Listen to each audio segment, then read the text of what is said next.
Okay. Hi, this is Carol Rose Atkinson, president of IE-CAMFT.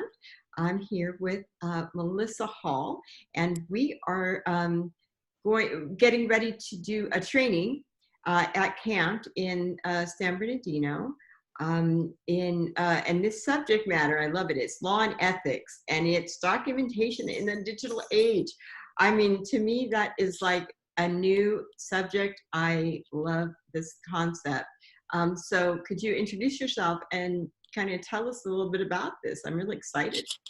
Yeah, thanks. And I'm really excited to do this too. It'll be a whole 6-hour training, so it's going to be all day, which I've actually gotten requests for quite a bit. So, but I am Maelisa Hall. I'm a clinical psychologist living in Southern California, and I help therapists simplify their documentation and, even more importantly, make it more meaningful to the work they're actually doing with clients, so that it doesn't feel like this, dark cloud over your head and this boring administrative task we always have to do that's just constantly lingering for our entire career.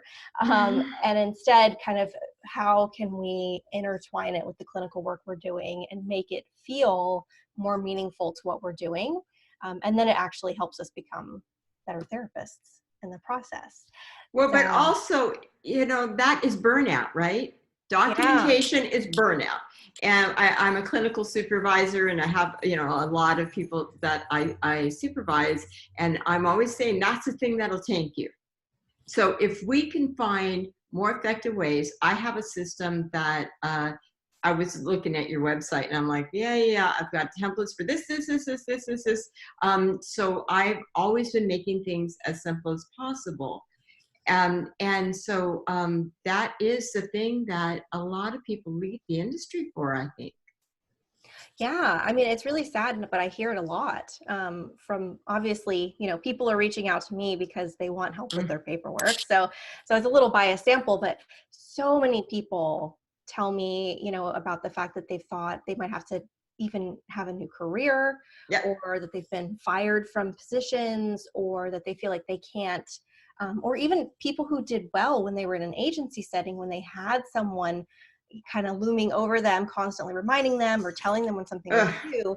And then when you move into private practice, one of the big questions that comes up is like, I hear people say like, yes, I don't have to do all this paperwork anymore, but what paperwork do I have to do? And now, feeling that pressure of the legal responsibility being all on you. And so it, in a variety of scenarios, no matter what work setting you're in, it can be something that's really stressful and something that does burn people out, something that makes them doubt whether or not they're doing a good job. And then it kind of, it all plays together with other parts of burnout, right? Because then it's like you go home and you can't relax because you feel like you have all this paperwork that you left at the office, and it's kind of stuck, it's hanging over you. And then maybe you don't get it done the next day, and then you're worrying about it. And then you're a little bit more stressed when you're not at work because you're not able, because you're thinking about all the things that are left unfinished. Maybe, a client that's a little bit more risky that you want to get the paperwork done for more. And then it just becomes this really horrible cycle that so many people are caught up in for years and years and years. So part of the training is going to be really like practical strategies for stuff like that, like realistically talking about these problems that I think a lot of us are embarrassed to talk about. And I hear a lot of shame from people when they fall behind in their paperwork, and it's not something you like want to like post about, right? Like, I am behind 240 notes right now. So it can be this very like alone feeling, worrying about that. So part of it's going to be talking, like having a space to talk about those real things that everybody deals with at some point. And then also talking about, what are these management strategies, and then how, one of my favorite management strategies for dealing with all of this is incorporating as much of your client work into your paperwork as possible. And it helps with time, but it also helps with the quality of your paperwork, and it actually helps with your clients feeling like they are more on board. But the way in which you do that, obviously, needs to be done well, and it takes some practice. And I know it makes a lot of therapists Mhm. nervous. So that's a lot of what we'll be talking about too. Yeah, so that's I'm also a business coach. So there's a client. I'm like, okay, she is really struggling with that, and I am going to have her connect up with you because it just makes so much sense. For me, I'm crazy that I can type 120 words a minute. So I do it and stare at the client. Now that's weird, a little freaky, but it's something I can do. But most people can't, and so and back in the day, I always, when I did agency work, we always used, templates, whatever we could do to not have the stress on us. But I don't remember a day that I didn't go, I have so many notes and it's supposed to be turned in 24, 48 hours. And I'm going to do what by when with how many intakes and so I think that this is so relevant, just so relevant. It's been needed for so long. And I'm excited about some new subject matter with law and ethics because, I go to trainings like all the time. I know, yeah, we all do.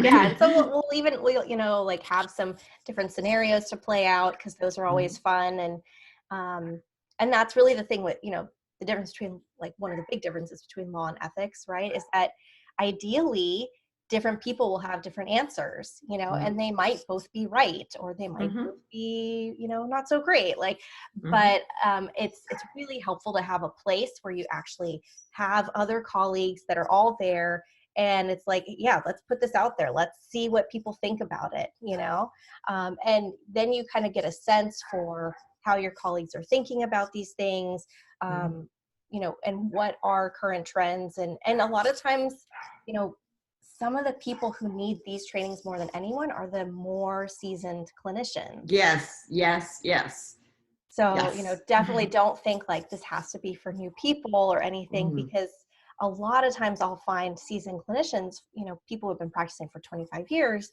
Um, when you have those discussions, they learn all kinds of things just because they've been mhm, doing, things may be going pretty well for you. mhm, It's not that big a deal, but then you talk with people and you find all these strategies you wouldn't have thought of, or you find out about mhm, this technology that you thought was not safe, and then you learn a little bit more about it, and you're like, oh, okay, no, that actually, that could be really helpful to use with my mhm. clients. So Yeah, we're going to talk about all that stuff. that sounds so great. You said you're from Southern California, so where are you from? I'm in Huntington Beach right now. You're in Huntington Beach. Okay. So so we're semi-local. I grew up in Orange County. I'm a zoo porter from Newport. So that is close by. So I don't know how we haven't, I know I've seen you online, but I haven't had a chance to meet you. So I always like to meet in real life as many as I can. I know. Yeah, it's It's, funny nowadays, so many people online, and then it's like you might know someone for years and then never even meet in person yet. yeah, my coach, Cheryl Muirhead in Australia. I mean, I have met her a few times, but it's like not very often. With that said, it's going to be on the 28th. It's, I believe, 9 to 4. Yes. And I don't remember all the details. And we will have lunch for you. We will have breakfast for you. Go there and come see Maelisa and see some new, ways of looking at documentation. So important. Don't feel the shame. That shame, I'm seeing that in business coaching. It just breaks my heart to watch people let documentation tank them. And when they're good, clinicians, and they're so needed. So I love that you have it's what QA prep. Hmm. And we will put the information down below, and we'll be putting it for the registration for the event. And if you have any questions or comments, please put that down. Do you have anything further you'd like to say?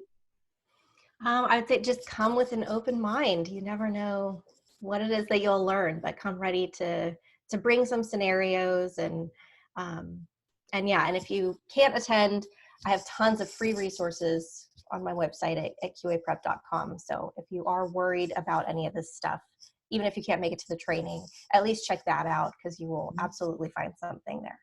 Awesome. All right, great. It's been nice meeting you, and I'll see you in a week.